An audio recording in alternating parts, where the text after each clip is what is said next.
Melissa, your sister is already engaged to your brother-in-law. Stop trying to ruin things. Mom and Dad have already bought your plane ticket.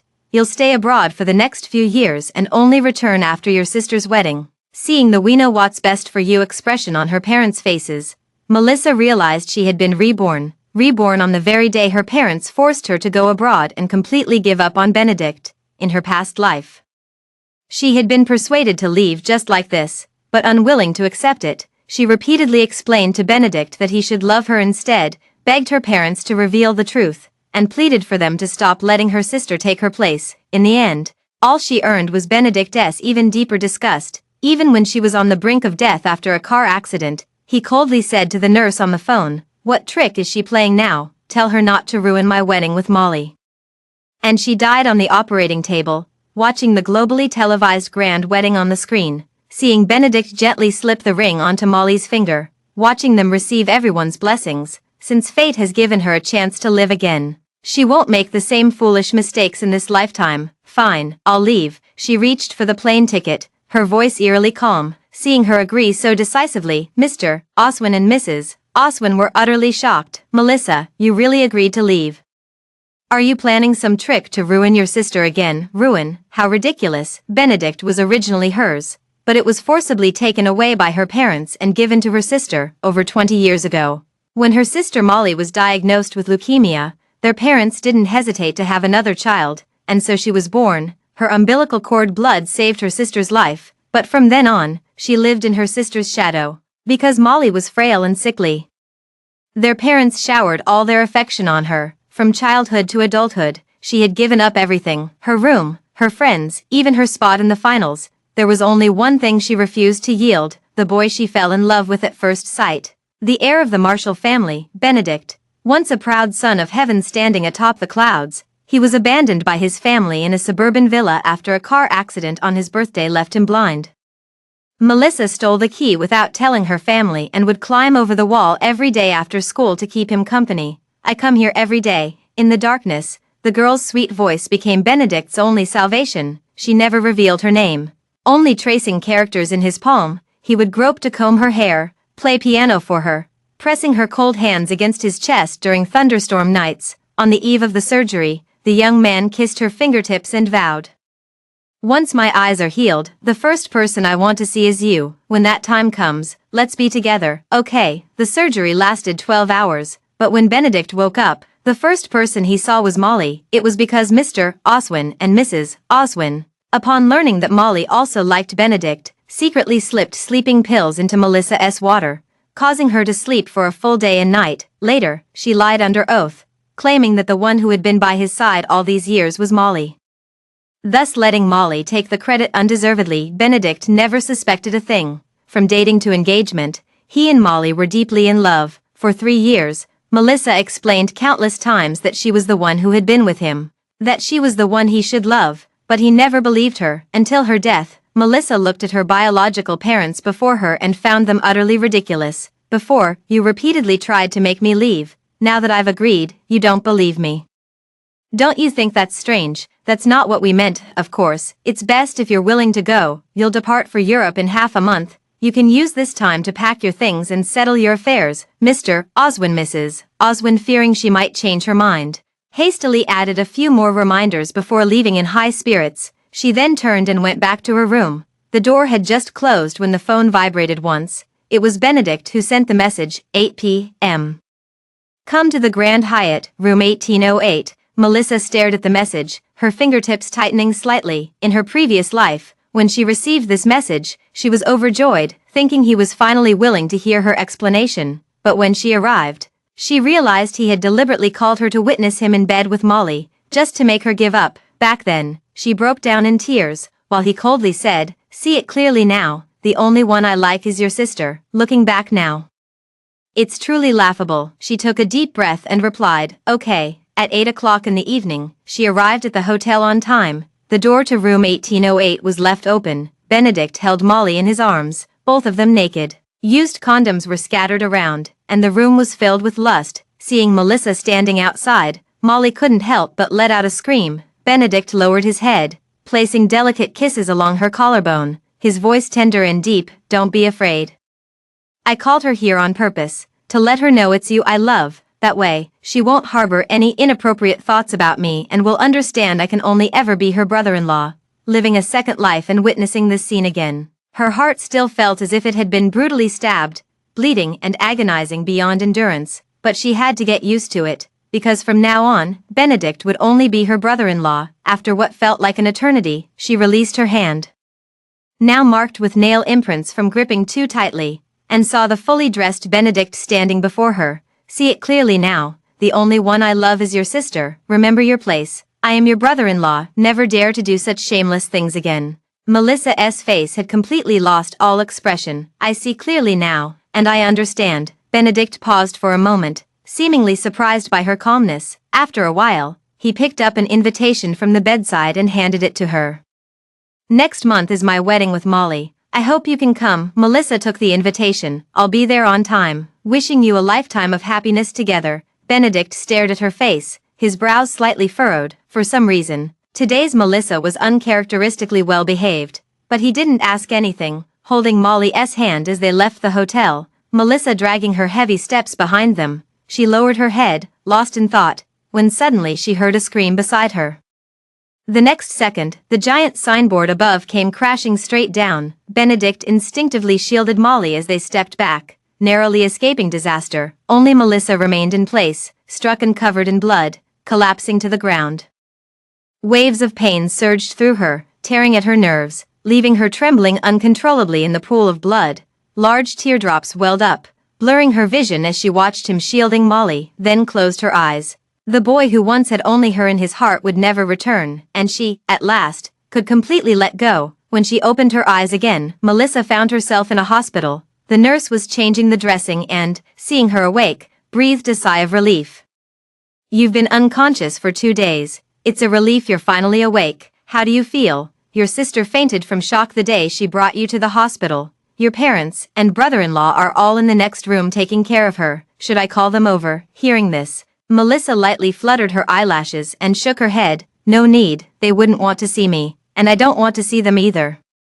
A flicker of sympathy crossed the nurse's eyes before she turned and left the ward. Sigh, they're clearly biological sisters, yet the younger one hemorrhaged badly and ended up in the ICU, while her family didn't even ask about her, only focusing on comforting the frightened older sister.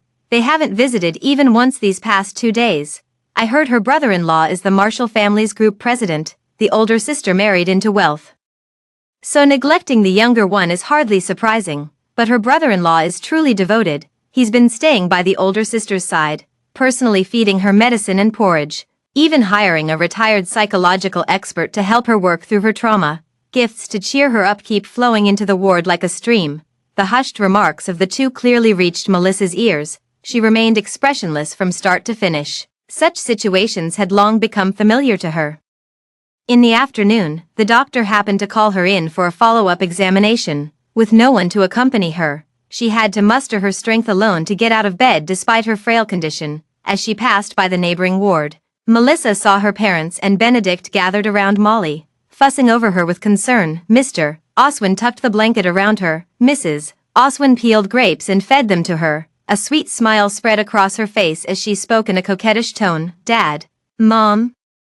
You've been taking care of me all these days and haven't visited my sister. Now that I'm full, why don't you take this remaining bowl of fish soup to her? She's badly injured and surely needs nourishment. Oh, don't worry about her. She can survive anywhere. This soup took your mother all night to prepare. Giving it to her would just be a waste. Mr. Oswin refused without a second thought. Mrs. Oswin also nodded in agreement. Benedict gently adjusted her bangs, his eyes overflowing with tenderness. Molly, the doctor said you fainted due to excessive worry. Melissa has always been cold-hearted and indifferent, never caring about your sisterly bond. She even dared to covet your brother-in-law. Why bother with her anymore? Hearing his icy remark, Melissa let out a self-mocking laugh, her smile tinged with sorrow. She was born with a seafood allergy and couldn't eat any aquatic products, but Molly loves fish, shrimp, and crab the most.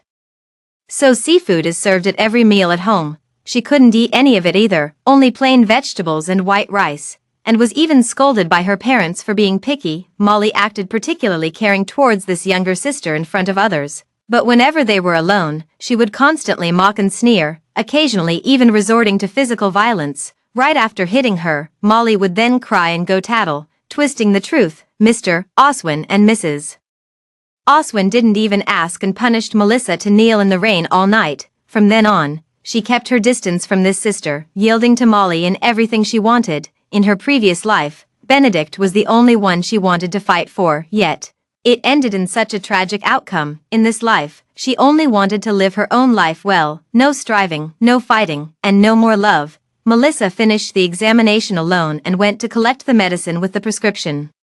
The pharmacy was in the building behind, requiring her to walk through a garden. Passing by the fountain, she was stopped by someone, and when she looked up, she saw Molly. "Oh, you're up and about already. Seems your injuries weren't that serious after all. Let me tell you, Mom and Dad are both on my side. Even if you tell Benedict that it was you who stayed with him back then, that he truly loved you, it's useless. You might as well save your breath." Facing her provocation, Melissa responded with remarkable calm. "Don't worry. From now on I won't have feelings for Benedict anymore. I'll let you have everything you want." Molly had grown accustomed to this submissive attitude of hers, her eyes gleaming with increasing satisfaction. "Let me? Do I need you to let me? I've had everything I wanted since childhood. You're only fit to pick up what I discard. You'll never outdo me in this lifetime." Melissa ignored her provocation and turned sideways to leave. Seeing her attempt to flee, Molly frowned and was about to continue berating her when a familiar figure suddenly appeared in the corridor. Seizing the opportunity, she grabbed Melissa's hand and dragged her into the fountain pool. Neither of them could swim. Flailing desperately in the pool and screaming for help, Melissa's wounds split open again, her blood staining the pool red. Icy water flooded her nostrils, making her cough violently. The pain left her too weak to struggle. Her body sinking straight downward. As she was about to suffocate, she saw Benedict rushing over and jumping into the water. He swam past her without a glance or offering help, carrying Molly straight to the shore. Molly threw herself into his arms with reddened eyes, looking at Melissa still drowning in the water. Deliberately feigning anxiety, Melissa accidentally pushed me into the water. "Benedict, you know she's my only sister. Could you please save her?"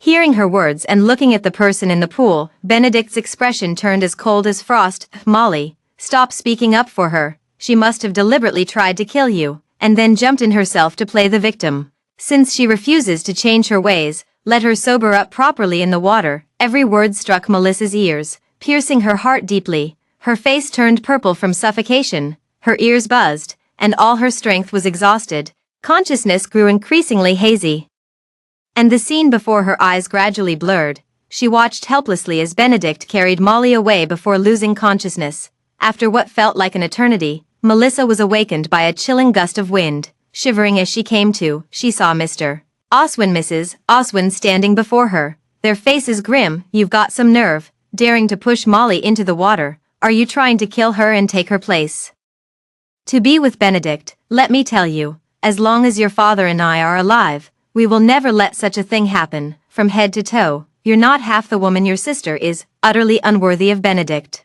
I advise you to face reality and stop deluding yourself." Hearing their scolding, Melissa felt a chill run through her body, her eyes gradually filling with despair. All those years of pent-up pain finally erupted completely. "I'm not worthy, but is she? If it weren't for your false testimonies and deceit, Benedict would never have glanced at her in his entire life. You stole what rightfully belonged to me and gave it to her. Don't you feel any shame?" Seeing her dare to talk back, Mrs. Oswin turned red with anger. Mr. Oswin raised his hand and slapped her across the face. "You ungrateful child, we are your birth parents. Your life and everything you have were given by us. We can take it back whenever we want, or give it to your sister. Who are you to object? If you dare reveal the truth again, just wait and see what we'll." Before the words had fully left his mouth, the ward door was abruptly pushed open. Benedict walked in with a frown. "The truth? What truth?" Seeing him burst in suddenly, Mr. Oswin and Mrs. Oswin were both startled, stammering as they spoke. "We're here to teach this unfilial daughter a lesson, to make her confess why she pushed Molly into the water. Yes, yes. She refuses to admit it even if beaten to death. Your aunt and I are furious, and we don't know how to punish her." The two exchanged glances and tacitly changed the subject. Benedict didn't think much of it, his gaze toward Melissa turning ice-cold. "Since she still refuses to admit her mistake, lock her in the morgue. She'll be released only when she acknowledges her fault." Mr. Oswin, Mrs. Oswin both thought this was an excellent idea and immediately summoned the bodyguards to confine her. Melissa covered her swollen face, her eyes hollow and numb. She knew resistance would only invite harsher punishment, so she offered no struggle, letting them drag her away, shrouded in the eerie, bone-chilling cold of the morgue. She could only hug her shivering body tightly, trembling incessantly. Suddenly, Melissa recalled the days when she and Benedict huddled together for warmth during stormy nights filled with thunder and lightning at the old Marshall family mansion. Back then, he would take off his coat to drape over her, hold her hand tightly and pull her into his embrace, repeating over and over, "I'm here, don't be afraid." Sweet memories and cold reality intertwined, tormenting her nerves. As time passed minute by minute, her consciousness grew increasingly unclear under the pangs of hunger and cold, until she saw the door open. Benedict walked in with a cold expression, his gaze sharp to the extreme, after being locked up for a full day and night. "Have you realized your mistake?" "I was wrong, utterly wrong." Melissa huddled her body, barely managing to force out a hoarse tone from her throat in response to him. Seeing the satisfied look on his face, she staggered to her feet and left, murmuring in her heart, she was wrong to believe his promise of staying together, wrong to have fallen for him. After being discharged from the hospital, Melissa returned home and cleared out everything related to Benedict. Diaries and love letters written in her youth, secretly collected photos of him, gifts she wanted to give him, surprises she had prepared for him. Originally, she had planned to share these stories of her unrequited love with him once they were together. But now she knew that there would never be a chance between them, and these things would no longer serve any purpose. She threw them all away, and as she turned around, she happened to bump into Molly, who had just been brought back by Benedict. He glanced at the trash can, and when his gaze returned to her, it remained cold and indifferent. Molly also noticed these things and deliberately held his arm, smiling coquettishly. "Benedict, it seems Melissa has really learned her lesson this time and won't bother you anymore. After all, she's my own sister. Don't always give her the cold shoulder." Benedict looked indifferently at Melissa. "I'm always this cold to people I dislike, because I simply can't muster a pleasant expression for them." Melissa listened quietly, saying nothing. She took a light breath, swallowed those unspeakable emotions, and returned to her room. The next day was Molly's birthday banquet. The hall was filled with guests, all gathered together and buzzing with conversation. Master Benedict's birthday banquet for his fiancée is truly grand and spectacular. I heard these flowers were airlifted from Europe this morning. And later there will be fireworks lasting 3 days and nights to celebrate. The jewelry Miss Oswin is wearing is said to be worth hundreds of millions. Master Benedict personally bid for it at Sotheby's, to make his beloved happy. Master Benedict has truly spared no effort. Marrying Master Benedict is such a blessing for Miss Oswin, and the Oswin family will soar to new heights because of it. It's just a shame there's still Melissa at home, a ticking time bomb who's always coveting her sister's fiancé. How shameless, exactly. How is it that Melissa, despite being sisters, falls short of Miss Oswin in every way? It's bad enough that her looks and personality are inferior, but she even clings shamelessly to Master Benedict. Her morals are completely twisted. If I had such a disgraceful daughter, I'd want to kick her out of the house. Mr. and Mrs. Oswin are far too kind-hearted. Hearing these rumors, Melissa felt a dead silence in her heart. Without a ripple, she sat in the corner like an invisible person, not wanting to attract anyone's attention. Not far away, Mr. Oswin, Mrs. Oswin and Benedict all gathered around Molly, surrounding her like stars around the moon. They would straighten her dress, shield her from toasts, light her birthday candles, and sing the birthday song for her with smiles. Watching their joyful scene, Melissa recalled how on her past birthdays, Molly would always find excuses to take their parents away, leaving her alone at home to blow out candles and celebrate by herself. During those years with Benedict, having him by her side to make wishes and eat cake, receiving gifts from him, she thought she would never feel lonely again. But the brief care and warmth she once had were now completely taken away from her, and she would no longer linger in nostalgia. Amidst a lively and festive atmosphere, Molly closed her eyes to make a wish, and everyone presented their gifts one after another. She unwrapped each gift one by one, from luxury handbags to all kinds of exquisite jewelry, and the smile on her face never faded. The last 2 gifts were prepared by Mr. Oswin and Mrs. Oswin and Benedict, which caused a huge uproar as soon as they were announced. After much deliberation, my wife and I have decided to let Molly become the successor of the Oswin family group. inheriting all the assets of the Oswin family. The gift I am giving to Molly is 50% of the shares in the Marshall family group, as well as the Marshall family heirloom wedding ring. My grandmother once told me that any couple who wears this pair of rings will surely support each other through thick and thin and grow old together. Molly, you are the only person I want to marry in this lifetime. Thank you for agreeing to be my wife.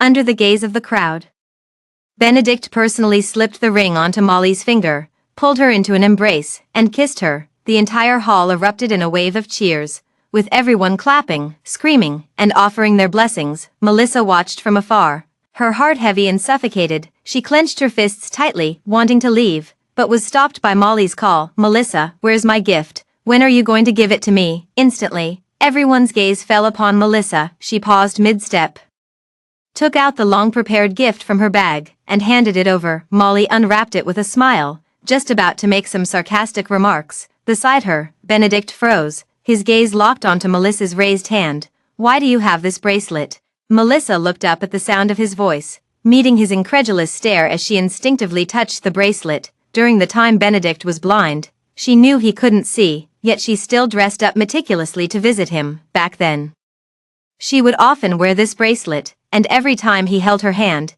he would feel it and ask her what gemstones were embedded in it. Seeing her remain silent, Benedict suddenly grabbed her wrist, his tone urgent. Speak, why do you have this bracelet? Who exactly are you? Melissa hadn't expected that Benedict wouldn't recognize her, yet he recognized the bracelet. A tumult of complex emotions churned within her as she was about to speak, but Molly cut her off. Melissa, why did you take my bracelet without my permission? With that, Molly stepped forward to snatch the bracelet, her sharp nails leaving several bloody scratches on the back of Melissa's hand. Melissa let out a pained grunt and tried to pull her hand away forcefully, but Molly took advantage of the moment to fall backward. Witnessing this scene, Benedict's expression changed abruptly. Instinctively, he pulled Molly into his arms, his gaze toward Melissa turning utterly dark. So that's how it is, I thought. So you stole Molly's bracelet, and when exposed, you lashed out at Molly in a fit of rage. Melissa, you're truly disgusting. Seeing how he didn't even give her a chance to explain and immediately believed Molly's words, Melissa felt a chill run through her body. She raised her bleeding hand, her voice filled with unmistakable despair and pain. Since you remember this bracelet, haven't you noticed that after regaining your sight, you've never seen Molly wearing it? Because she doesn't even know this bracelet exists, and she's not the one you think she is. Melissa's heart-wrenching words were cut short as Mr. Oswin raised his hand and slapped her across the face. Her vision went black, and her body uncontrollably collapsed toward the champagne tower. Hundreds of cups rained down upon her, drenching her completely. She collapsed heavily to the ground, her body bruised and bleeding from the impacts, the pain bringing tears to her eyes. Mrs.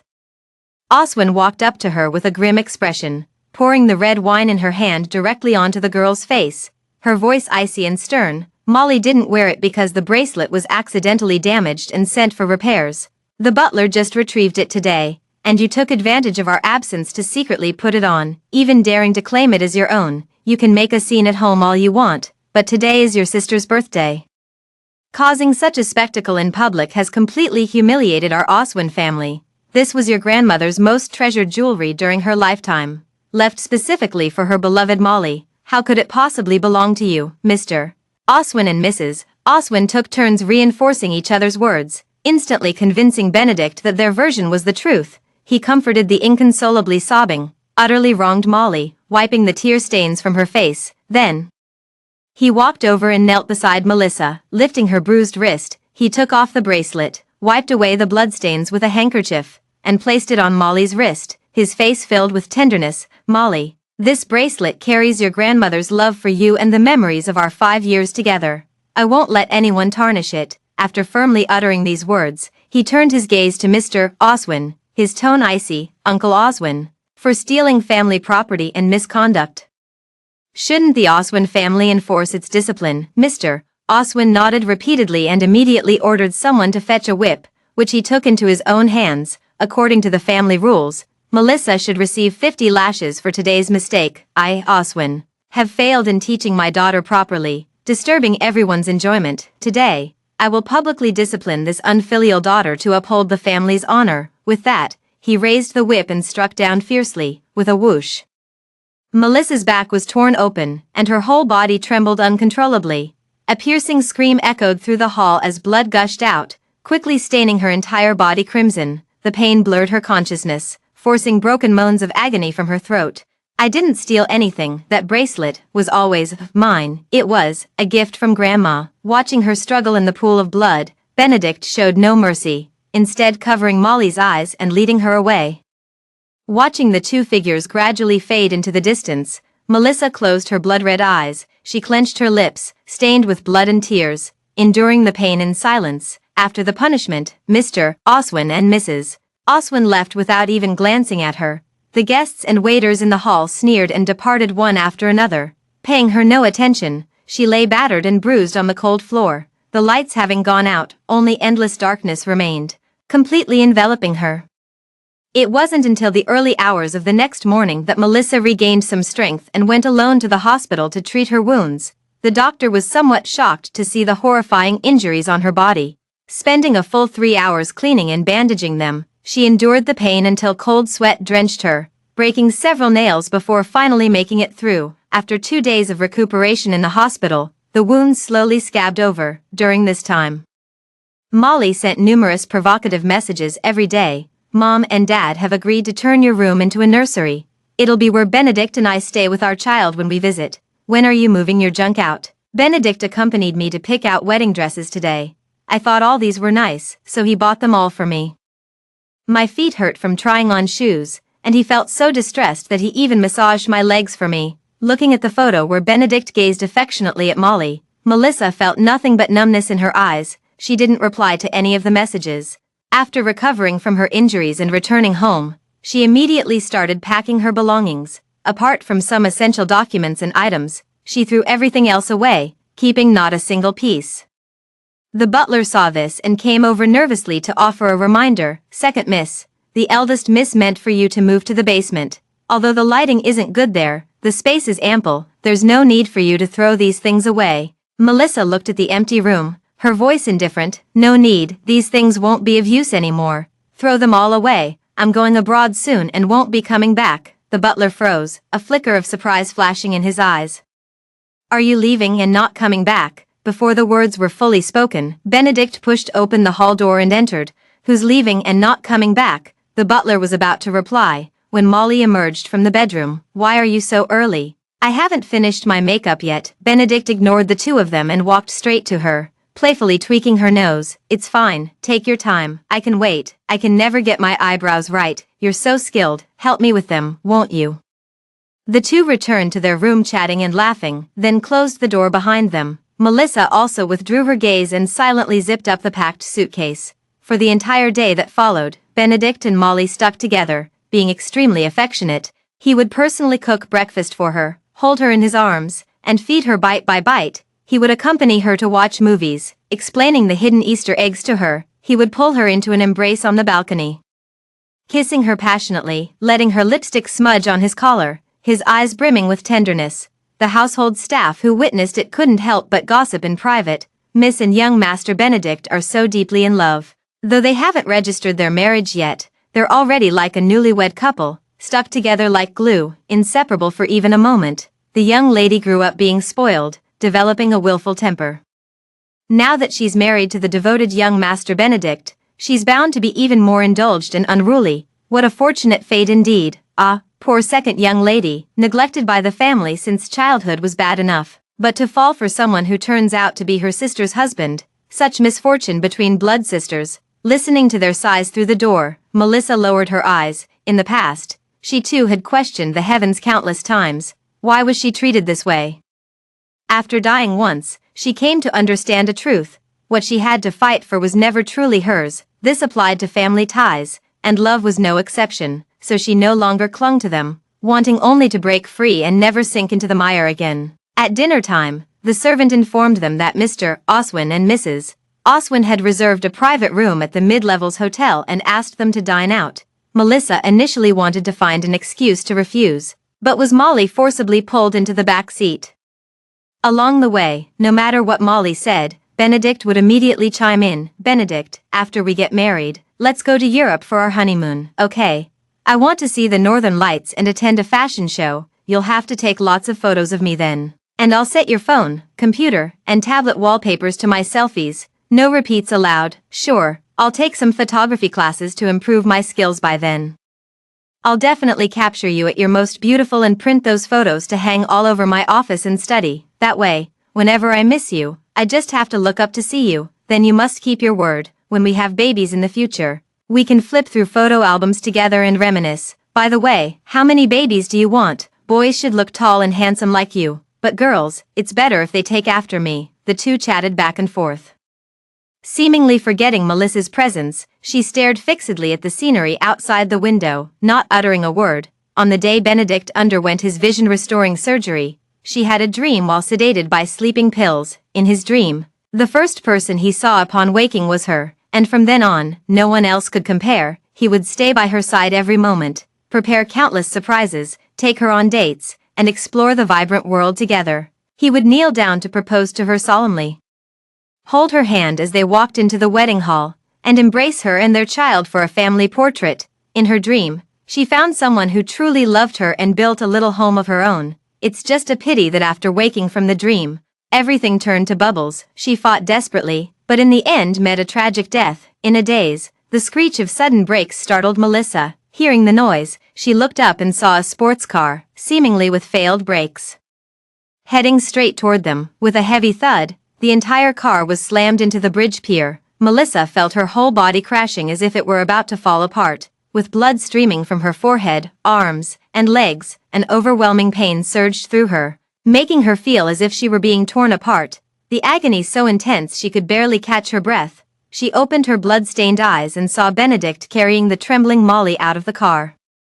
The car doors on both sides were severely deformed, and the trunk was engulfed in flames. Melissa bit her lip until it bled, forcing herself to stay conscious as she dragged her injured body towards the passenger seat. With every movement, blood dripped down, staining the seats and the ground. She barely managed to crawl out of the car and had only taken a few steps when she heard an explosion behind her. The flames shot up into the sky, and she was thrown to the ground by the blast.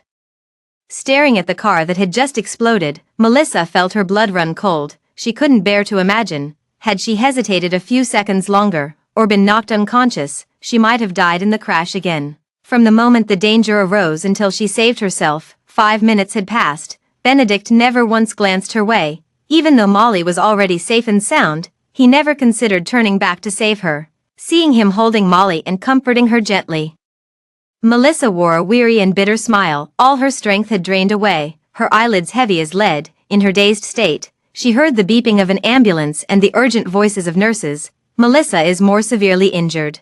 She has already fainted due to heavy bleeding. Mr. Benedict, we recommend prioritizing her for the operating room, or her life could be in danger. I don't care what happens to Melissa. I just want Molly to be safe. Molly is also injured. You must save her first. Hearing the familiar voice, Melissa barely opened her eyes and saw Benedict's anxious, tense face. Mr. Oswin and Mrs. Oswin also rushed over, gathering around Molly while continuously wiping their tears. Save Molly first. We've raised her like a precious jewel all these years. If anything happens to her, how could her mother and I go on living?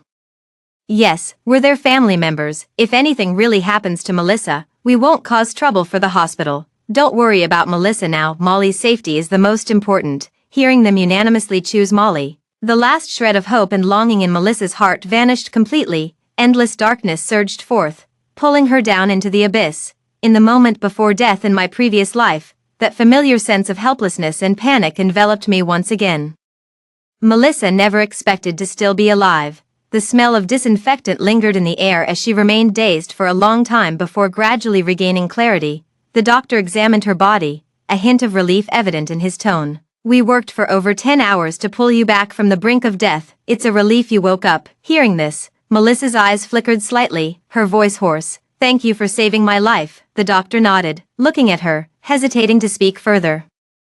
Were those who brought you to the hospital that day your biological parents? Melissa parted her lips slightly, then fell into silence. Seeing her expression, the doctor didn't dare to ask further and left with a sigh. For the next 2 days, she stayed alone in the hospital, still with no visitors. It wasn't until the day of discharge that Mr. and Mrs. Oswin came, not to inquire about her health, but to give a reminder. Tomorrow is your sister's wedding day. since you've agreed to leave. You should go before the wedding tomorrow." Hearing their matter-of-fact tone, Melissa nodded. Seeing her so obedient, Mr. and Mrs. Oswin's expressions finally softened a little. "For your sister's happiness, you should step aside. Once their relationship stabilizes and they have a child, we'll bring you back for a reunion. We've already transferred the money to your account. Take good care of yourself abroad." After giving these instructions, the two hurried off to attend to Molly. Leaving abruptly, Melissa watched their retreating figures, then pulled the ticket to the UK from her pocket and tore it to shreds. Then, she took out her phone and booked a ticket to Australia. She would grant their wishes and fulfill everyone's desires, only in a way that meant leaving their world, ensuring they could never find her again. After leaving the hospital, Melissa went to see a doctor and drafted a parental termination agreement. She solemnly signed her name on it and then placed the agreement in a box. Along with it, she also put in the cassette tapes she had secretly recorded of Benedict telling her stories while they were together at the old house. She had taken those tapes to him countless times, but he never spared her even a minute, refusing to listen. Now that she has decided to leave, she also plans to clear all of this away. As for whether he listens or not, it no longer has anything to do with her. In any case, she will disappear completely, never to be found by anyone again. That night, the downstairs was endlessly noisy with wedding preparations. Melissa didn't sleep well. She woke up early, had breakfast, and then put her suitcase in the trunk. Just as she was about to leave, the wedding procession arrived. Looking at the dashing and dignified Benedict in his well-tailored suit, she nodded in greeting and called him brother-in-law for the first time, and the last time. Benedict also froze for a moment, looking at the car behind her and frowning. "You don't need to attend today's wedding, just stay at home." Melissa knew they were afraid she would disrupt the ceremony if she went to the wedding. She shook her head and handed over the carefully prepared gift. Her voice calm. "I'm not going to your wedding, and I won't disturb your happy life anymore. Wishing you a happy marriage, goodbye." With that, she turned around, got into the car, and closed the door. Benedict watched the car starting up, his heart pounding violently. He instinctively wanted to call out to her and ask where she was really going today. But before he could even open his mouth, Molly in a white dress called out to him, "Benedict, hold me," through the rearview mirror. Melissa watched as he casually tossed the box to his assistant, then turned and smilingly lifted Molly into a princess carry. The car slowly drove out of the villa area, and she rolled down the window, throwing her phone outside. From now on, the old Melissa is dead, and the new Melissa will have a brand new future. As the plane gradually took off, Melissa sitting by the window felt slightly dazed. She watched the once all too familiar buildings gradually fade into the distance, yet there wasn't the slightest trace of nostalgia in her heart. Instead, she felt a sense of liberation. She was finally leaving this place that was supposedly called home. From a very young age, Melissa had thought about leaving, as she was acutely aware of her parents' favoritism toward their two daughters.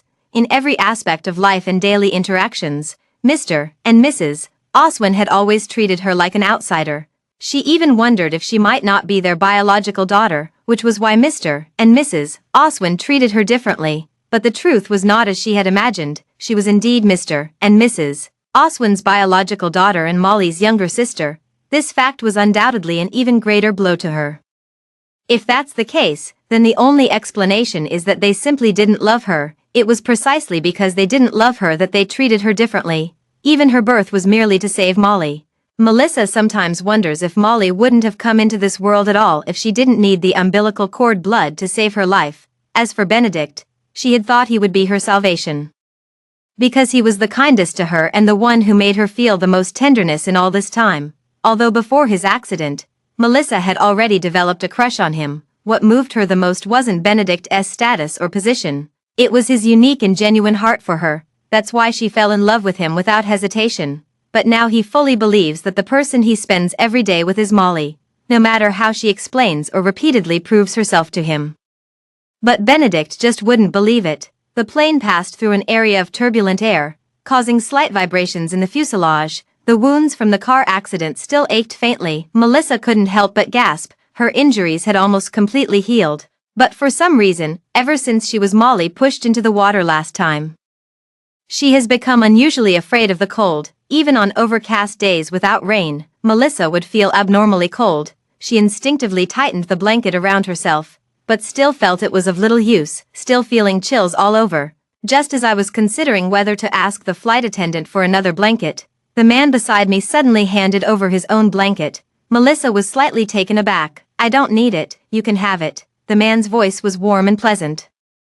Though his spotless white shirt gave him a somewhat serious air, however, he was wearing a mask, making it hard to see his face clearly. The only thing visible was his mesmerizing eyes. "Unusually beautiful, thank you." Melissa expressed her gratitude and took the blanket. Wrapping it around herself once more, she instantly felt much better, so sleep-deprived that Melissa began to feel drowsy. "Ladies and gentlemen, please be advised that our flight is expected to arrive at Sydney International Airport in approximately 30 minutes.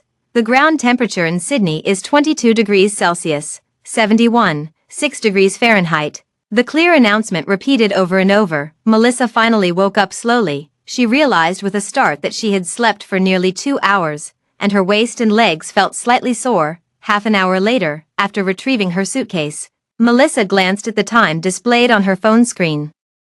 She noticed it was still earlier than her scheduled arrival time. Looking at her empty message page, she had long grown accustomed to it. Even if she were to truly disappear one day, probably no one would care whether she lived or died. Since she had already moved to a new place, she wanted no further connection to anything from her past. Whether it was people or things, Melissa had already let go, looking at the unfamiliar buildings around her and people of various skin colors. And the friendly gazes directed at her, Melissa felt quite intrigued. This place was completely different from the streets where she grew up, yet she didn't feel afraid. Instead, she was filled with anticipation for her future life. Melissa pushed her luggage aside and located the address given by the landlord. She found the distance wasn't too far, but with luggage in tow, taking a taxi would be the most convenient option. So Melissa opened a ride-hailing app and booked the nearest available car. Although the fare wasn't exactly cheap, she was feeling thoroughly exhausted at the moment. Just want to be able to rest as soon as possible. The driver arrived quickly, picking her up by the roadside in less than 5 minutes. Melissa followed the address and arrived at her apartment building. The landlady with golden curly hair had been waiting for a long time. She handed the keys to Melissa and gave a few instructions before leaving. By the time Melissa realized it, she had already left. As she walked into the hallway, a somewhat familiar figure appeared at the corner, but vanished before she could get a clear look. Melissa shook her head, thinking she must not have slept well. The room wasn't large, but it was quite well equipped. With a small balcony in the bedroom, the sunlight streams through the balcony into the window, creating a very cozy atmosphere. Most importantly, there's a small external kitchen. She is quite satisfied. Melissa has no interest in what's known as white people food, especially disliking the cheese often found in such meals. Having a kitchen to cook in where I currently live is naturally the best. Additionally, Mr. Oswin and Mrs. Oswin didn't pay much attention to her, so most of the time she learned to cook for herself. Naturally, she was happy to have the conditions to cook now. Melissa gave the room a quick clean again, then opened her suitcase, took out all her clothes, and put them back in the wardrobe. She took out all her fragile items one by one and arranged them neatly. Looking at the room she had just set up, Melissa finally washed up and went to bed with satisfaction. The sleep on the plane had been quite uncomfortable. When she woke up again, it was already 2 o'clock in the afternoon. Looking at her new room, she still felt a bit unaccustomed. Melissa took a minute to react before realizing she had truly arrived in Australia. It was summer in Sydney in February, so she found a cool dress to change into before heading out. Unlike the meticulous preparations before going out back home, Melissa now wanted to simply enjoy the sunshine outside. She planned to find a restaurant to have a meal first, then buy some ingredients before heading home. Suddenly, a wave of fragrant aroma rushed into her nostrils. Melissa's taste buds were instantly captivated. Subconsciously, she followed the scent to a restaurant. Noticing that the restaurant's signature dish was steak, Melissa ordered a specialty steak and additionally requested to remove the original cheesy potato wedges. When the steak was served, Melissa couldn't wait to take a bite and found the meat tender and indeed delicious. She ate to her heart's content. Just as she was about to pay the bill, she suddenly realized her cash and cards were in the pocket of another outfit. She completely forgot about this when changing her skirt. Just as she was feeling embarrassed, a hand extended his card, offering to pay together. Melissa was somewhat surprised, following the gaze to find it was the man from the airport that morning. Only then did he get a clear look at his face. His bone structure was exceptional, with prominent brow bones and a perfectly proportioned nose bridge. It gave off a slightly aloof impression. Melissa repeatedly said thank you. How can I return it to you? No thanks. I have a prepaid card. The man raised a golden card in his hand as he spoke. His fluent Chinese surprised Melissa, as his appearance didn't seem like someone who would speak Chinese so well. But the price of this meal was really not cheap, and she was determined to return the favor. That won't do. I still have to return it to you, Melissa blurted out instinctively. The man turned slightly and suddenly said, then treat me to ice cream next time. The one downstairs from the apartment building. Melissa froze in place. Only then realizing that the person she had seen on the stairs must have been him. She hadn't been mistaken. All right, then I'll treat you to ice cream next time. After the man had walked away, Melissa realized she hadn't even had the chance to ask for his name. She felt inexplicably annoyed in her heart, having taken such a big advantage from someone else. After returning to the apartment, Melissa went downstairs again with the cash to buy some groceries and stocked them in the fridge.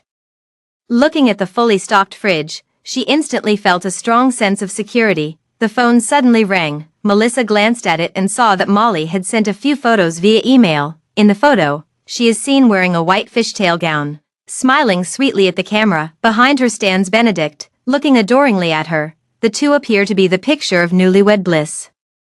The remaining photos show a diamond ring and another of the couple with Mr. Oswin and Mrs. Oswin. Her hand holding the phone tightened slightly. Molly's intentions couldn't be clearer to her now. It was just to prove to her that Benedict now had eyes only for her. There were a few more messages beneath the photo. This is the wedding dress I finally chose. Isn't it beautiful? When I was picking out dresses, I liked another one. But Benedict said this one accentuates my waist better.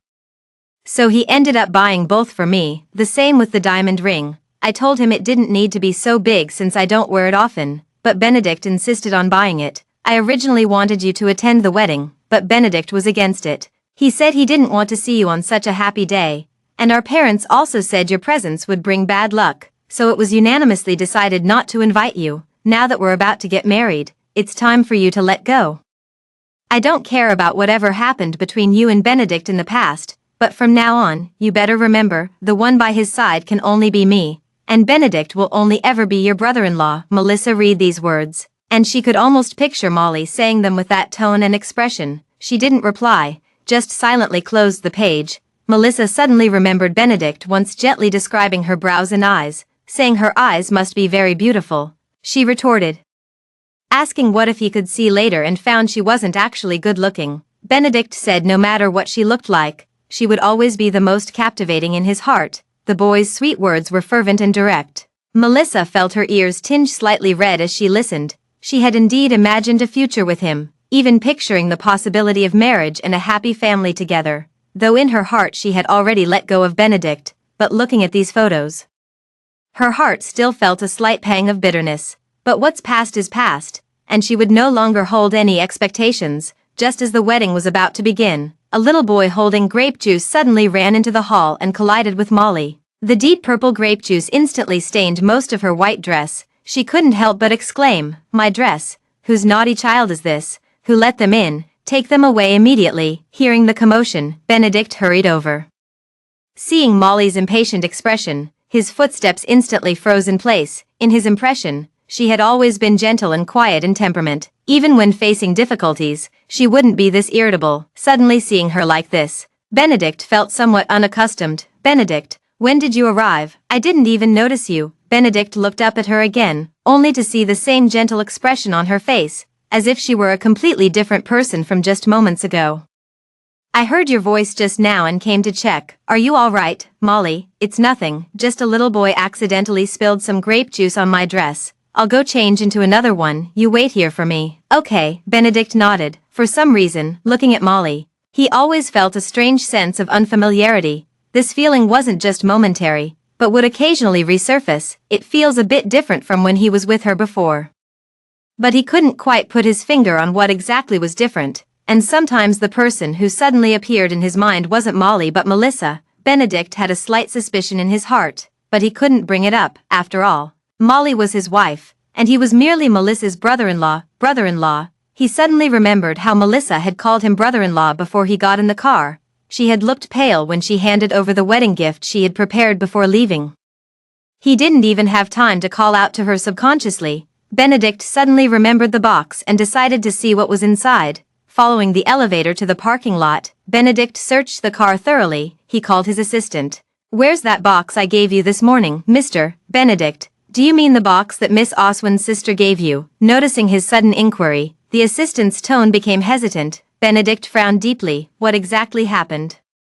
"Can't you even keep one thing safe, Mr. Benedict?" Miss Oswin said. "Since it wasn't worth anything anyway, she told me to just throw it in the trash." "What?" Benedict was somewhat annoyed. "Then do you remember where you threw it? Hurry up and get it back for me." "All right, I'll go right away." The assistant left immediately after speaking. Watching his retreating figure, he felt inexplicably uneasy. 10 minutes later, the assistant hurried over carrying a box. Just about to hand it to Benedict when Molly interrupted, he tactfully walked away with the box in his arms. "Benedict, how did you end up here? I couldn't find you the moment I stepped out of the changing room. This is the dress I just changed into. Do you think it looks nice?" Melissa twirled as she spoke, her purple train wedding gown shimmering under the lights. But Benedict's eyes darkened slightly, because he clearly remembered her saying she didn't like purple. So why would she choose a purple dress on her wedding day? The doubts in his heart grew stronger. His thoughts became a tangled mess. "It looks beautiful. This color really suits you." Benedict smiled, but the smile didn't reach his eyes. Molly, however, remained completely unaware of his unease, still absorbed in admiring her own dress. As the melodious sound of the piano began, the MC slowly walked onto the stage and started the classic opening speech. When introducing the bride and groom, Molly was full of longing. Benedict remained calm-eyed. He held Molly's hand and slowly walked onto the stage, but in a daze, he realized the face that appeared in his mind was actually Melissa's. He stood there, not moving a step for a long time. "Benedict, what's wrong with you?" "Benedict." Beside him, Molly called out several times without getting any response. She was both angry and frustrated, as the guests below began to murmur and the host desperately tried to smooth things over. In a moment of desperation, Molly gently nudged Benedict's arm. He suddenly snapped back to reality. Seeing this, the MC quickly said that the groom might be too exhausted from wedding preparations and asked everyone to understand. After the two absent-mindedly exchanged rings, it was time for the toast. "I'm feeling a bit unwell. Let's do the toast a little later." Benedict finished speaking and left directly, completely disregarding Molly's feelings. She wanted to chase after him to ask, but the guests were still waiting. Molly had no choice but to stay and comfort the guests. "Benedict drove all night yesterday, so he's a bit tired. He'll greet everyone later." After saying that, she took a glass of wine and made a toast. Although the guests were somewhat puzzled in their hearts, it wasn't the right time to say anything. After all, it was someone else's wedding venue. Benedict returned backstage, and the assistant immediately handed him that box. He gently opened the clasp of the box, revealing a small cassette tape and a document severing parental ties. Gazing at the three bold, forceful characters written on it, he froze instinctively. "Melissa, does she have a very strained relationship with her family? Why would one actively sever parental ties?" But seeing how Mr. Oswin and Mrs. Oswin were usually so considerate towards Molly, Benedict found it somewhat perplexing. As his fingers brushed over the tape, Benedict realized it looked familiar. It seemed Melissa had once brought this to him, asking him to listen. But at the time he had dismissed it as her being unreasonable, so I didn't want to listen to the contents of the tape. Now that she had given this to herself, Benedict felt an urge to listen to it. He found a computer and inserted the tape into it. After the noisy electronic sounds began, a male voice began to tell a story, its clear and melodious tone sending a shiver through his heart, because the person narrating the story on the tape was none other than himself. This was Benedict's recording from when he was blind, told to Molly. Why would Melissa have it? Could it be that the one who accompanied him wasn't Molly at all, but Melissa? Did she steal Molly's things again? Benedict immediately took out his phone, trying to call Melissa for clarification, but the call just wouldn't go through, so he took the tape and decided to go find Molly to get some answers. Since she confidently claimed to be that person, she must know something. Benedict pulled Molly, who was in the middle of a toast, backstage. "Molly, are you really the one who's been by my side all this time?" His grip was strong, and Molly couldn't break free from his hold. "Benedict, what's wrong? Why are you asking this all of a sudden?" "Of course it's me who's been with you. Who else could love you this much besides me? What's wrong with you? You've been absent-minded all day." Her tone carried a hint of impatience. "Then do you remember the story I told you?" Benedict asked in a low voice. "I remember. Of course I remember, it's just been so long that my memory is a bit hazy. Molly deliberately avoided his gaze, her guilt and panic. He took it all in. At this point, Benedict had already realized it. Even if he still couldn't fully understand, Molly was fake. Melissa was the one he had been searching for all along. Benedict stared at her coldly, not uttering another word. At this moment, Molly realized she had most likely said the wrong thing and quickly explained, "I didn't mean to forget the story you told me. It's just that wedding preparations have been overwhelming." "Benedict, don't be angry, okay? After we get married, you can tell me more stories, all right?" She clung to Benedict's sleeve and gently swayed it. Benedict stared at the face so close to his and felt nothing but disgust. "Molly, you're still lying to me at this point, aren't you? You were never the one who truly stayed by my side." He suddenly shoved her away, and the unprepared Molly was violently pushed down the steps. Her entire body tumbled directly to the front of the stage. The wedding dress was torn apart, and her body was bruised in multiple places. In an instant, countless camera flashes illuminated her. Molly ignored the pain in her body, only able to cover her face in panic. She dared not make any more sudden movements. She wanted to chase after and explain to Benedict, but Benedict preemptively stepped onto the stage and snatched the microphone. "Everyone, today's wedding is hereby cancelled. Molly is not the bride I'm looking for." With that, he strode straight out of the banquet hall. Benedict had just left when he encountered Mr. Oswin and Mrs. Oswin. "What's wrong, Benedict? Where are you going? Isn't it time for the toast soon?" Benedict looked at the clueless Mr. Oswin and Mrs. Oswin and threw the box directly at their feet. The thought of them deceiving him along with Molly made his blood boil. "I'm not going through with this wedding. You all know exactly why. Oswin family, I won't forget this." Benedict's words sent Mr. and Mrs. Oswin into a panic. After exchanging glances, they picked up the box from the floor and hurried toward the hall. The assembled guests immediately began buzzing with discussion at the unfolding scene. "What's going on? Didn't they just finish the wedding ceremony? Now it's announced as cancelled. Is Mr. Benedict not getting married after all? Don't you know, Mr. Benedict was previously kept in a secluded residence, and I heard he was even blind for some time. He met a girl during that period and went through great efforts to find her. Judging by today's events, it seems an imposter was caught red-handed. Otherwise, why would the wedding be cancelled on the same day? This is utter nonsense. TSK. So that's what happened. Serves her right. Who told her to impersonate someone else? Now she's getting her comeuppance, having the wedding cancelled publicly. The Oswin family must be utterly humiliated, raising such a daughter." Though the voices weren't loud, Molly heard every single word crystal clear from beginning to end. She dug her fingertips fiercely into her palm, not letting go until blood was drawn. Mr. and Mrs. Oswin, who had rushed over in haste, were extremely worried and immediately blocked the filming camera, helping Molly to the back. "Molly, did you let something slip? How could Benedict have suddenly found out at this time?" Mrs. Oswin asked with a stern expression. "I didn't. I never said anything. It must be Melissa. She definitely did something sneaky. Benedict wouldn't have noticed otherwise. Melissa just can't stand to see me happy. She's made me look like such a fool." "Mom, Dad, you have to teach her a lesson," Molly cried out in a tearful voice. Mrs. Oswin looked at her daughter's distress with heartache. There, I promise you, we'll definitely teach Melissa a proper lesson. How could she treat her sister like this?" Mr. Oswin also chimed in from the side. "That's right, Dad and Mom have always doted on you the most. Don't worry. We'll definitely give you an explanation today. That's more like it." "But Benedict, what about him? He must already know I'm not that person." Melissa's eyes flashed with a trace of resentment. "Don't worry, Benedict. We'll handle the explanation on that end. If it comes to it, we'll go straight to the Marshall family. Our Oswin family has its pride too. This marriage must happen." Mrs. Oswin comforted. "I knew it. You're always the one who cares for me the most." Molly threw herself into Mrs. Oswin's arms and said leisurely. Suddenly she noticed Mr. Oswin holding a box in his hand, which looked vaguely familiar to her. This seems to be the wedding gift Melissa gave to Benedict today. But she clearly remembered asking Benedict's assistant to throw it away when they got out of the car. How could it still be here now? "What is this?" Molly casually opened it and found it was a paper document. It bore several large characters. "Parent-child relationship severance document." Melissa walked to the window and pushed it open. Discovering the weather outside was splendid, her heart instantly brightened considerably. "I decided to go downstairs for a stroll, taking advantage of the free time I had before my interview. as she walked through the grass downstairs.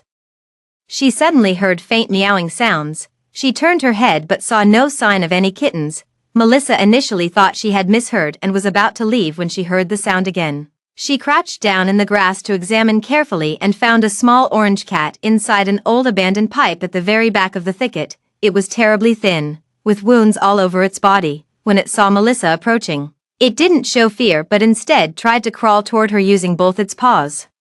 Melissa felt heartbroken at the sight. She immediately resolved to save it, but there were several concrete blocks placed in front of the pipe. Melissa tried several times but couldn't lift them. She wanted to ask for help, but she didn't know anyone here except the man who had helped her check out. After much hesitation, Melissa decided to try her luck and knocked on his door. The man appeared to have just woken up. Upon seeing her, he quickly straightened his clothes.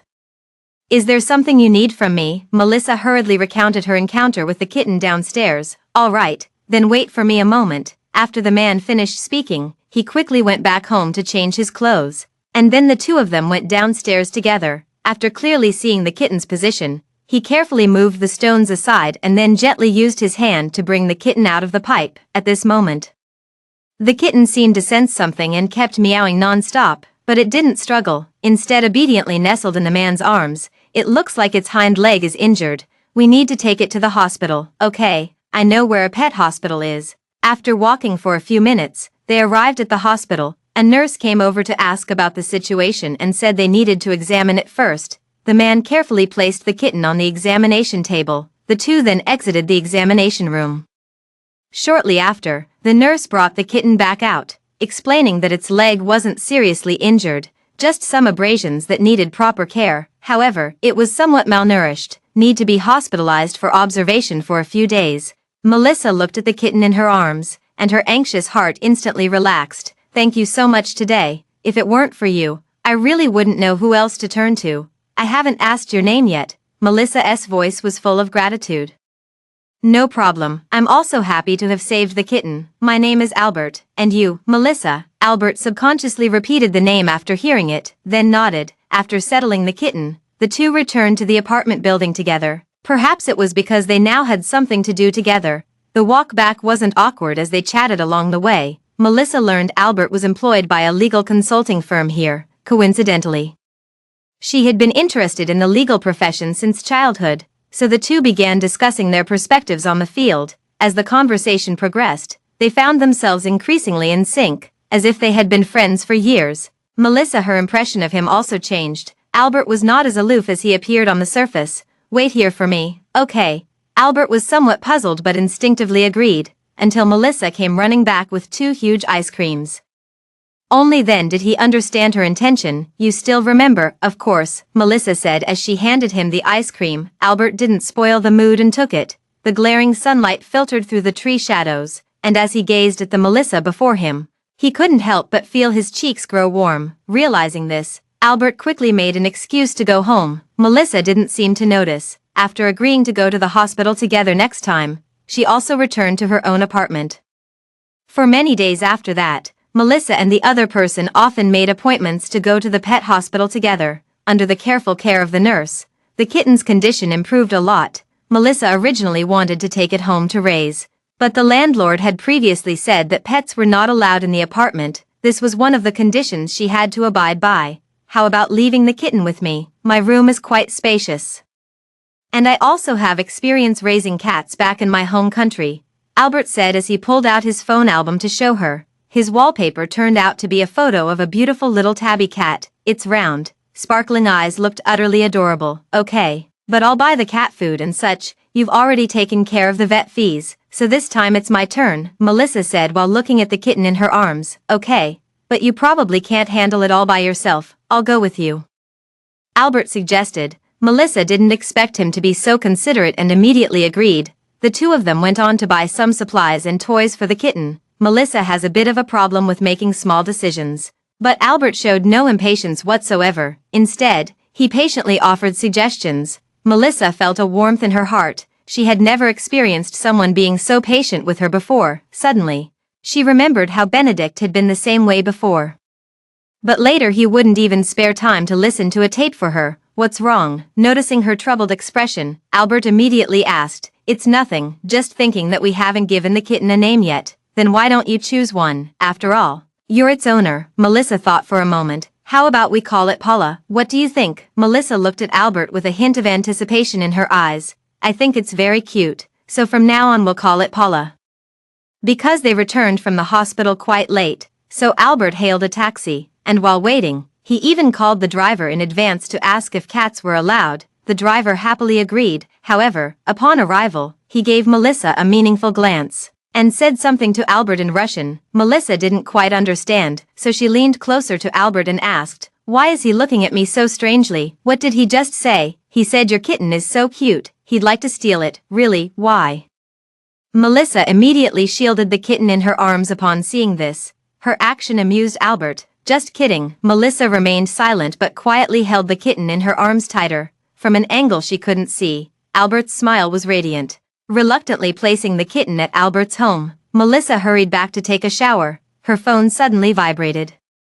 Fresh out of the shower, Melissa was puzzled about who would message her at this hour. Upon checking, I found it was a news notification. The headline read, "The richest man, Benedict, publicly calls off the wedding." Not only did he leave the bride stranded at the wedding venue, but he also outright declared that she wasn't the one he was looking for. In the clear photos, the wedding scene was in complete chaos, but the first thing that caught the eye was still the vast expanse of sunflowers. Whether it was the hand-painted sunflowers on the posters or the cartoon sunflower patterns on the souvenirs at each table, all because she had once said she really loved sunflowers. She even dreamed of having a sunflower-themed wedding. It seems he truly remembered his words. As the page slowly scrolled down, Melissa's heart skipped a beat slightly with the news content. Benedict finally saw her recording tape, but even so, she would no longer hold any expectations for him. Before, Benedict's every action toward her still lingered vividly in her mind. At this point, no matter how he tried to make amends, it was already futile. She closed the page and silently unfollowed everything about that place. Melissa no longer wanted any further contact. Looking at this legally valid document, all three of them were momentarily stunned. Molly was utterly disdainful. "Melissa, what kind of madness is this again? Just because we didn't let her attend the wedding, she had to send such a thing specifically to Benedict. Is it to make him think our Oswin family treated her poorly? It must be intentional.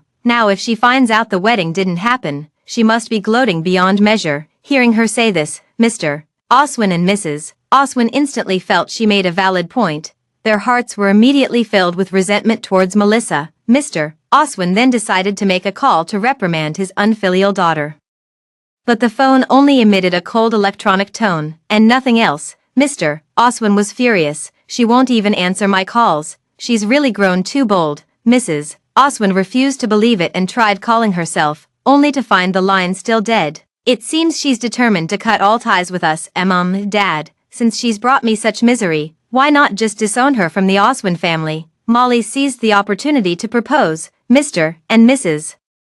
Oswin unanimously agreed and planned to immediately have the document notarized by a lawyer. Molly finally let out a slight sigh of relief. After the three returned to the Oswin residence, Molly felt a surge of anger upon seeing the wedding character pasted at the entrance. She frantically tore down all the decorations. Without eating dinner, she locked herself in the room again. Mr. Oswin and Mrs. Oswin were extremely worried seeing this.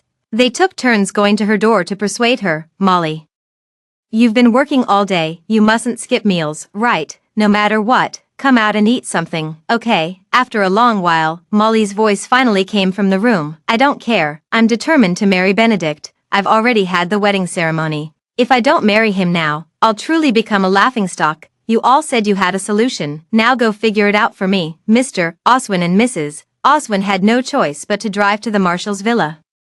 Before the car even came to a complete stop, several black-suited bodyguards quickly approached and blocked their path. "Who are you? You can't just barge in here." The leader of the group was holding a stun baton and began tapping it against the car window. Mr. Oswin stepped out reluctantly, saying, "We're not just random people, we're your Mr. Benedict father-in-law. I advise you to go and inform them quickly, otherwise, if Mr. Benedict finds out, it won't be good."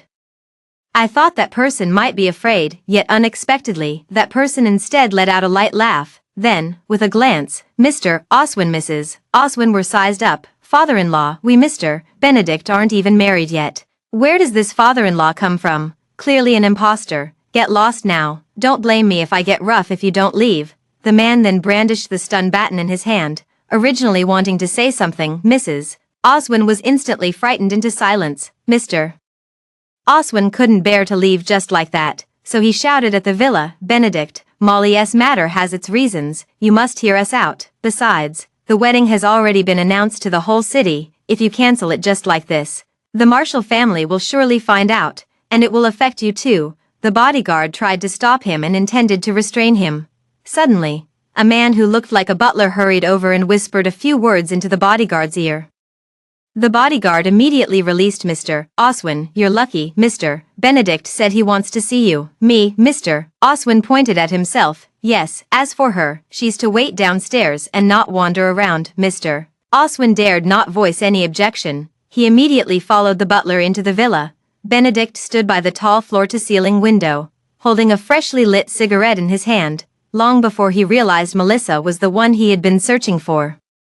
He immediately sent people to search the entire city, but there was still no trace of her. Even all his contact methods showed that her accounts had been deactivated. His heart was filled with both guilt and anxiety. What filled him with guilt was that he hadn't recognized her after all this time. What made him anxious was that despite having done so many terrible things, he now didn't even have a chance to explain. At this moment, he had only one thought: to quickly find Melissa.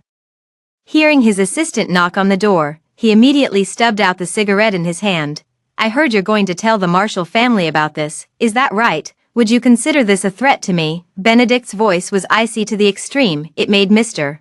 Oswin, who had just entered, shiver involuntarily, instantly feeling the room temperature drop several degrees. No, that's absolutely not what I meant. I just don't want to see such a good marriage ruined. Facing Benedict, Mr.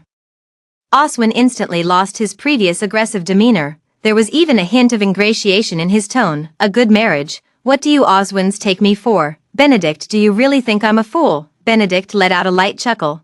The intensity in his eyes made Mr. Oswin dare not look up, but thinking of his daughter starving herself at home, he still spoke up. Both Molly's mother and I are extremely satisfied with you. How could we possibly think you're a fool? Look how well you get along with Molly. What does it matter whether she's the one taking care of you? I was thinking, why don't you just let the mistake become the truth? Mr. Oswin's shameless remarks left Benedict at a loss for words. So the person taking care of me wasn't Molly, it was Melissa, right? If you don't tell me the truth, I'll throw you straight off this building.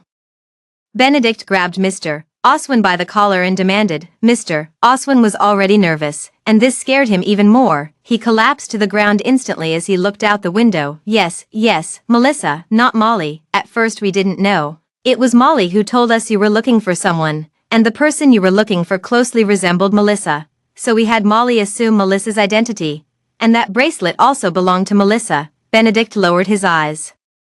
Since you think so highly of me, Benedict, marrying either of your daughters would be the same. Why deceive me? Molly is the daughter I worked so hard to obtain. Melissa was just born to save her as a disposable accessory. Of course they're different. Mentioning the differences between the two daughters, Mr. Oswin immediately said with an air of ease, after all, in his heart, Molly was his true daughter, while Melissa he couldn't care less about. Whatever Molly wanted, as a father, he would make sure she got it. Listening to Mr. Oswin's noticeably different terms of endearment for his two daughters, Benedict now understood why she had taken the initiative to sever their parent-child relationship in an instant. His heart ached for her even more. Then where is Melissa now? Or have you hidden her away? Benedict spoke in a hurried tone. She's already gone to the UK. Do you have the exact address? Mr. White shook his head. Benedict stared at the unrepentant Mr. Oswin before him. He then ordered the bodyguards to seize him and lock him up in the basement along with Mrs. Oswin downstairs. Mr. Oswin looked utterly disbelieving. I've already told you everything. How can you do this, Benedict? Aren't you afraid of retribution? Mr. Oswin's shouts soon faded away, leaving only the incessant ticking of the clock in the room. Benedict walked to the window to light a cigarette, but no matter how hard he tried, it just wouldn't catch. In a fit of anger, he smashed the ashtray directly onto the ground. Glass fragments instantly scattered everywhere. His arm was also cut by the shards, and bright red blood flowed out. A sharp pain came through, yet he felt nothing at all. Melissa, where exactly are you? I already know the truth. Please, can you meet me, Mr. Benedict? This is what you previously asked me to investigate. The assistant placed the document folder in their hand onto the table as they spoke. Benedict opened it to find the hospital billing records from that time. The records clearly showed that Molly had suddenly fallen seriously ill at age 3 and urgently needed umbilical cord blood to save her life. Melissa was born for no other reason than Molly. Benedict tightened his grip slightly on the documents. He had always been puzzled by Mr. Mrs. Oswin's favoritism, but never expected it to be this. Also in the file was a phone with a somewhat worn exterior. Benedict knew her. This was Melissa's previous device. The assistant traced the SIM card's last location through her call records. It was then handed over to technicians for data recovery. Only then was it passed into Benedict's hands. He hesitated for a moment while looking at the 4-digit phone passcode on the unlock screen. Benedict entered 0616. With a response sound, the screen was successfully unlocked. His eyes instantly reddened. Just because June 16th is Benedict's birthday. Continued to see that some software accounts had already been logged out, only leaving behind some photos that hadn't been deleted in time and a few messages. Went through the photos in the album one by one. There are roadside flowers and all kinds of clouds. But more often, it's Benedict. Starting from the campus and later, he unexpectedly lost his sight. Every photo Melissa has been carefully preserved, even the class photos from their school days. Melissa kept them all. Benedict suddenly felt a pang of bitterness in his heart. It seemed like she had been quietly loving him in many unnoticed moments. Even when he was abandoned by the Marshall family, she would still stay by his side. He could never forget the days and nights they spent together, nor could he forget Melissa's genuine heart towards him. Melissa's love for him always seemed to be so quiet and unassuming, like a calm and unrippled lake, though rarely disturbed. It remains crystal clear.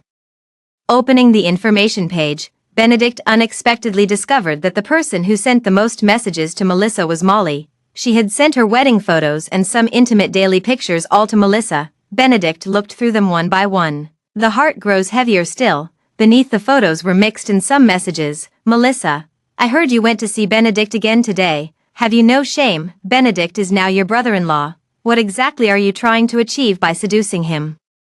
Don't you understand even now? The one who will be with Benedict is me, and only me. Our parents have already decided to help me. Stop being so stubborn. Your entire existence has always been my appendage. If it weren't for my illness, how could you possibly have had the chance to come into this world? So you'd better recognize the truth. Everything I want, you must yield to me. Even Benedict is no exception, unless you no longer wish to be the Oswin family's daughter. Reading through these chat records, Benedict's fury had completely reached its peak. This substitution farce was far more sordid than he had imagined. The situation has led to this outcome entirely due to Molly's selfish desires, and the unconditional indulgence of Mr. Oswin and Mrs. Oswin, which is why he and Melissa kept missing each other. Figure out the sequence of events clearly. It becomes much easier to handle now that Mr. Oswin and Mrs. Oswin have come knocking. The protagonist Molly certainly can't let them off so easily. Benedict instructed his assistant to bring Molly over immediately. Meanwhile, Molly, who had initially locked herself in her room, was overjoyed upon hearing that Benedict wanted to see her, thought it was Mr. Oswin Mrs. Oswin's persuasion that made the difference, so she changed into another outfit, took her time to dress up properly, and then leisurely followed her assistant out the door. Remember, drive slowly.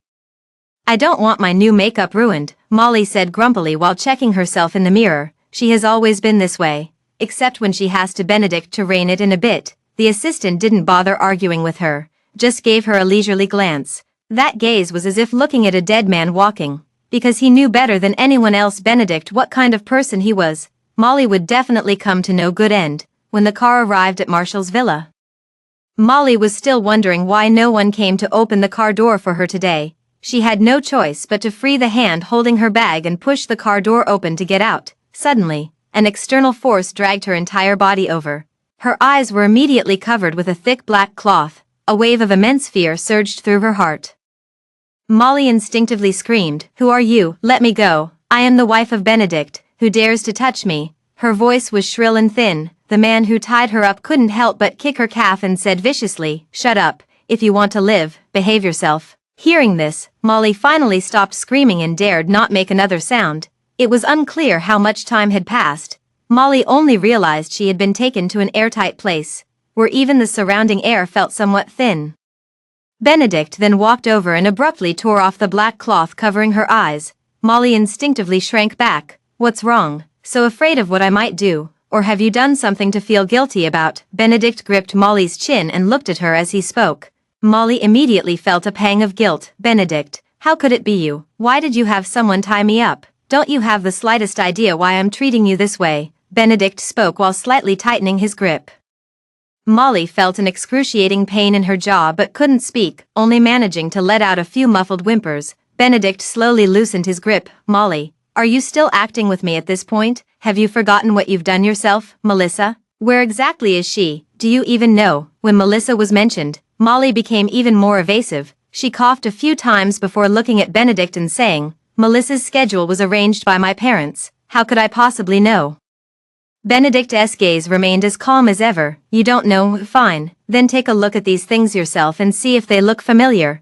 Benedict finished speaking and tossed his phone onto Molly. She hurriedly picked it up to check. Looking at the messages she had sent on her phone screen, Molly felt a sudden chill run through her body. She instinctively explained, "I just didn't want her to keep coveting you. That's why I sent those messages. I love you.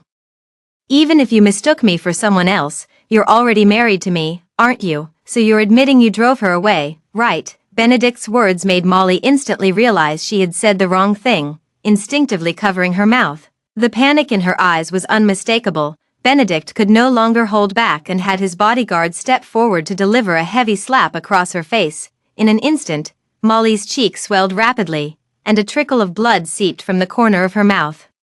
"You're nothing but a vile woman. You and your family conspired to deceive me and even drove Melissa away. And all those incidents before, you were the one pulling the strings behind the scenes, weren't you, Molly? How could your heart be so cruel? Melissa is your own blood sister after all." Benedict grew increasingly agitated as he spoke, hurling everything within reach at Molly, bound hand and foot. She had no ability to resist whatsoever. Seeing Benedict's attitude, Molly simply decided to throw caution to the wind. "Benedict, you say I'm cruel. Don't forget, every single thing I did was with your tacit approval. Haven't you ever wronged Melissa? You say she's my own sister, yet she was also the one you loved most. How come you didn't recognize her either, and you let her watch us together day and night? Wasn't all of this your indulgence? Now that Melissa is missing, you come to settle scores with me. Benedict, you're nothing but a scoundrel." Molly's words instantly enraged Benedict, who was already fuming. He was seen frantically choking Molly by the neck. "You bitch, how dare you speak to me like that? I'll kill you." The overwhelming sense of suffocation triggered her instinct to fight back. But no matter how she struggled, Benedict showed no sign of stopping. The force of the injury continued to grow instead. As time passed minute by minute, Molly gradually stopped struggling. She lay motionless on the floor, her face deathly pale. She appeared utterly lifeless. Benedict subconsciously kicked her body and, finding her still alive, did not continue. He picked up a nearby silk scarf and wiped the bloodstains from his hands. Then he immediately gave orders to the people beside him. "Find someone to watch her. It'd be best if she doesn't die." After dealing with Molly and the other two, Benedict still seemed unsatisfied. "Anyway, Melissa no longer belongs to the Oswin family, so he can freely take revenge on the Oswin family." He had people start taking advantage of the Oswin family's absence to massively buy up shares of the Oswin family's company and began controlling the order amounts. Because the prices were too low, the Oswin family's company was boycotted by multiple firms. It was quickly shunned by the industry, but that wasn't enough. He deliberately leaked this information to the three people in the basement. Mr. Oswin was utterly devastated and fainted on the spot. Mrs. Oswin was also frantic with worry. After all, the Oswin family's company had already consumed a great deal of the couple's effort and dedication. The only person who didn't care was Molly. As soon as she saw Benedict, she began pleading incessantly for mercy. "Benedict, please let me out, okay? I already know I was wrong. Don't keep me locked up here anymore. I'm really scared. There are cockroaches and mice everywhere. I can even feel them biting my feet. Just let me out, please." "Let you out, sure. But you and your parents can only choose one person to survive, you decide." Benedict spoke in a disdainful tone, with a hint of mockery. "Of course let me out, they're old. I'm still young. Moreover, the idea of replacing Melissa was theirs. It has nothing to do with me." "Benedict, you can investigate. Take that bracelet for example. It clearly belongs to Melissa, but they insist it's mine." "Benedict, I swear this has nothing to do with me. Benedict wasn't surprised at all to hear Molly shifting blame so quickly. He'd long recognized her selfishness. Of course I believe you. But look over there, what's that? Molly followed his gaze in the direction he indicated. There stood Mr. Oswin and Mrs. Oswin nearby, having clearly heard every word she said. Molly, we've spent half our lives planning for you. How could you do this to us? Mr. Oswin said with deep sorrow. He had barely regained consciousness when a sharp pain gripped his chest. Mrs. Oswin was also filled with disappointment in her eyes. She never expected that her beloved daughter would secretly speak so disparagingly of their efforts. No, Mom and Dad. It's Benedict's scheme. She deliberately drove a wedge between us. That's not what I meant, Molly explained in a fluster. But Benedict didn't give her the chance, as he had Molly taken away directly. So, how about it? This is your precious daughter. By now, you should have seen her for who she really is. Benedict leaned back gently in his chair, watching Mr. Oswin and Mrs. Oswin's expressions gradually darken was quite satisfying. After emerging from the basement, Benedict had his bodyguards release Mr. Oswin and Mrs. Oswin. However, the condition was that they also sever ties with Molly. Because I heard Molly speak such heartless words, Mr. Oswin and Mrs. Oswin agreed without the slightest hesitation. Benedict expressed great satisfaction, because these days he had already achieved his desired goal. Anyway, the Oswin family has nothing left. Letting them out would be a dead end. Mr. Benedict, what about Molly? The assistant asked from the side. She, of course, must taste Melissa's suffering. So he began preparing identical accidents, allergens, champagne towers, and varying degrees of drowning and flogging. After starving for a long time, Molly ate a large amount of mangoes and developed a full-body allergic reaction. With rashes of various shapes appearing, Molly was violently hit by a speeding car, resulting in a comminuted fracture of her lower leg. Molly was repeatedly pushed into the water, submerged in ice-filled water for a full 2 hours. Molly was pushed from the second floor onto a massive champagne tower on the first floor. With countless shards of glass instantly piercing her skin, Molly began enduring whippings morning, noon, and night. After all the torment, Molly went from begging for mercy to complete numbness. Benedict showed not the slightest bit of mercy. Only after the doctor confirmed Molly had suffered a mental breakdown and developed psychosis did Benedict send her to a psychiatric hospital. He had already made arrangements in advance, instructing that keeping her alive was sufficient, with no need for further care. The hospital director understood perfectly well, promised to treat her well. Benedict spent these days either searching for Melissa's whereabouts or staying at his former residence. As an outcast of the Marshall family, his living conditions were far from ideal. There were even times when rain leaked through the roof, leaving the entire room damp, but even so, he loved staying here because it carried Melissa's scent. It could soothe his restless heart a little. He gazed at the furnishings in the room, feeling both familiar and unfamiliar. Familiar because Melissa's presence made him feel incredibly warm.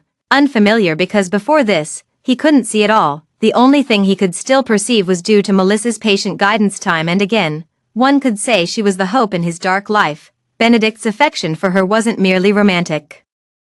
It stemmed more from Melissa as a person. She would worry about him falling, so she repeatedly taught him how to walk. She would arrange things according to his habits, just to make it easier for him to reach. Her love for him, though unseen, was genuinely felt by his heart. Memories surged like tides in Benedict's mind. His tears fell silently. The secretary suddenly called to say there was news about Melissa. She is currently in Australia, preparing for an interview with a design product company.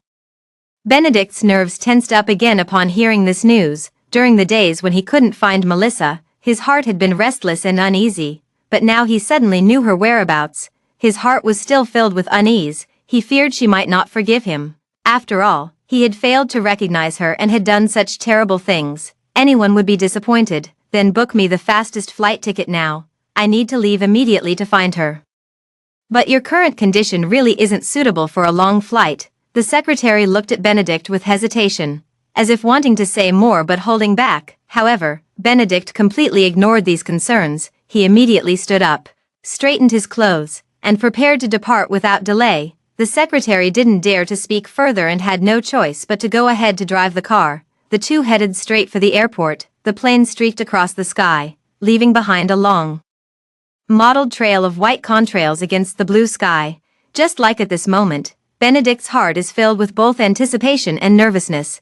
Meanwhile, a light rain suddenly began to fall in Australia. It disrupted Melissa's original plan to go out for dinner. Having just passed the interview, she decided to invite Albert to celebrate together. Albert looked at her frustrated expression and immediately comforted her. "Don't you know how to cook, Chef Oswin, since going out is inconvenient?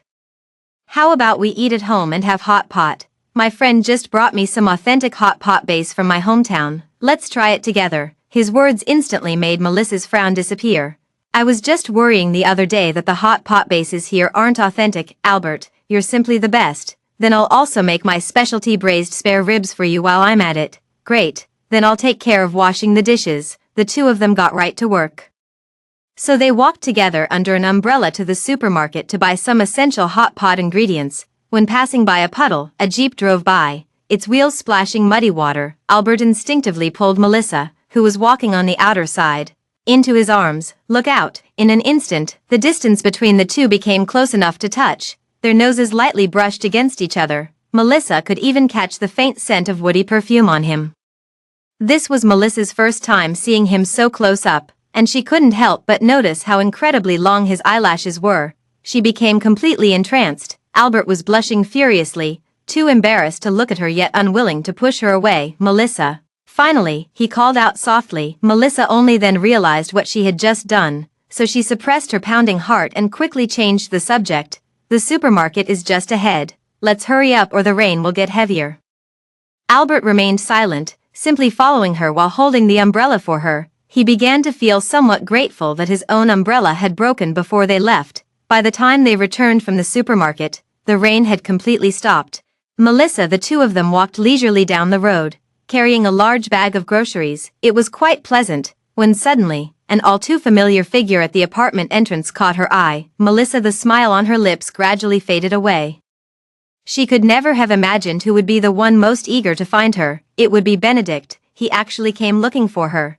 The meticulous Albert naturally noticed her unease. Glancing at Benedict not far away, he instinctively shielded her. Before seeing Melissa, Benedict was filled with anticipation, but upon noticing a man beside her, Benedict's expression immediately turned extremely unpleasant. As he approached and clearly saw Albert's face, his anger reached its peak.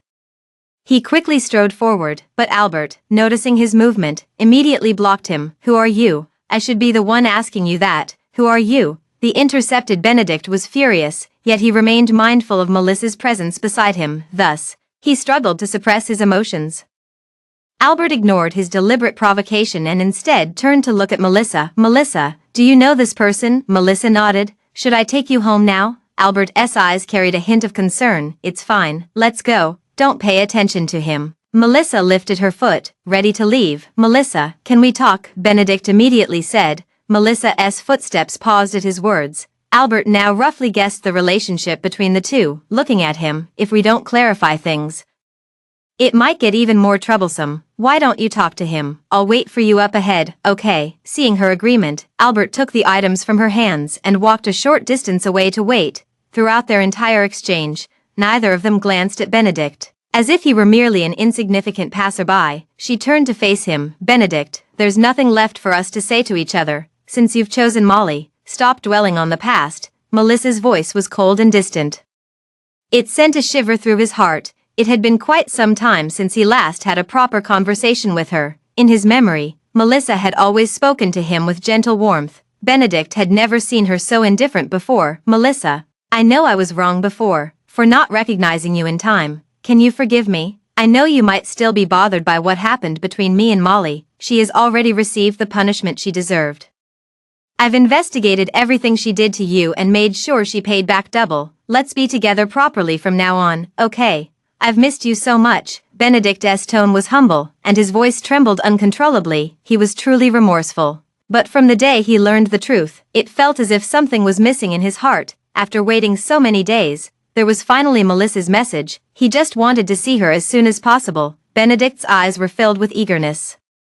Melissa didn't speak immediately, instead quietly gazing back at him. For some reason, her gaze made Benedict feel inexplicably guilty. Benedict had no choice but to avert his gaze, not daring to look at her any longer. After a few minutes, Melissa finally spoke slowly, saying, "Benedict, you know, I've liked you since high school. The days I spent with you are the most unforgettable memories of my life. They were so beautiful that they almost felt unreal.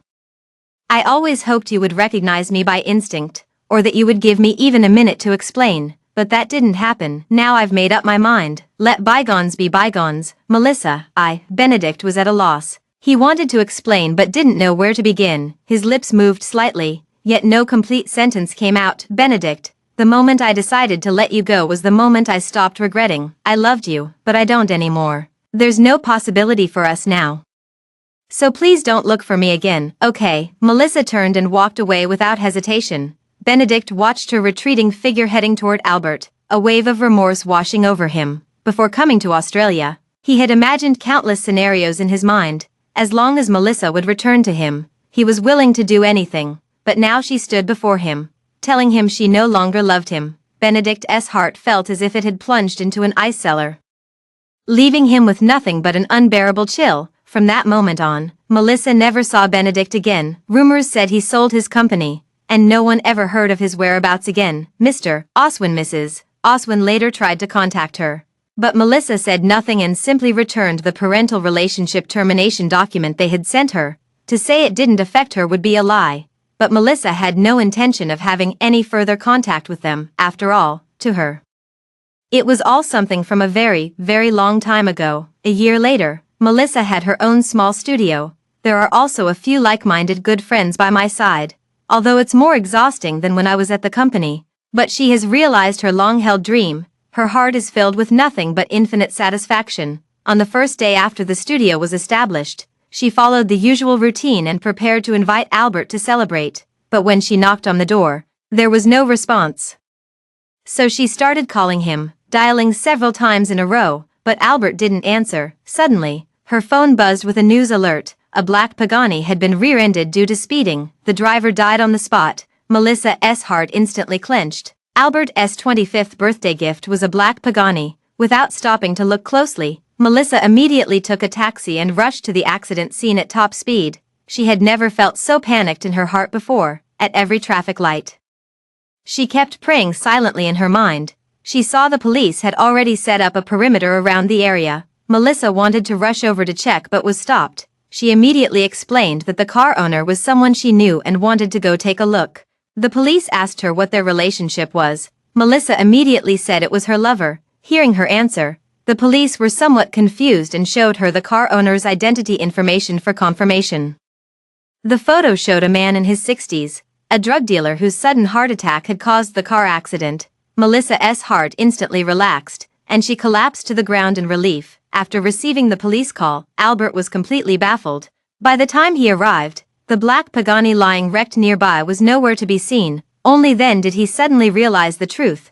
Albert reached out and pulled Melissa into his arms. "Don't be afraid, Melissa, I'm here to pick you up." Tearfully, Melissa immediately complained upon seeing him. "Where on earth have you been? I've been looking for you forever. I was so worried about you. I went to prepare a surprise for you. I was planning to confess to you today." "Is the confession spot in my office?" Melissa said with a sob. "How did you know?" "Because I have surveillance." Albert patted his own head, realizing he had overlooked this point. She had actually noticed it long ago, but kept quiet to preserve the surprise. "So are you willing or not?" Albert said as he pulled out the ring from his pocket. Melissa looked somewhat surprised. "Isn't this a confession? Why is there a ring?" His firm tone made her cry again. Melissa felt both touched and happy in her heart.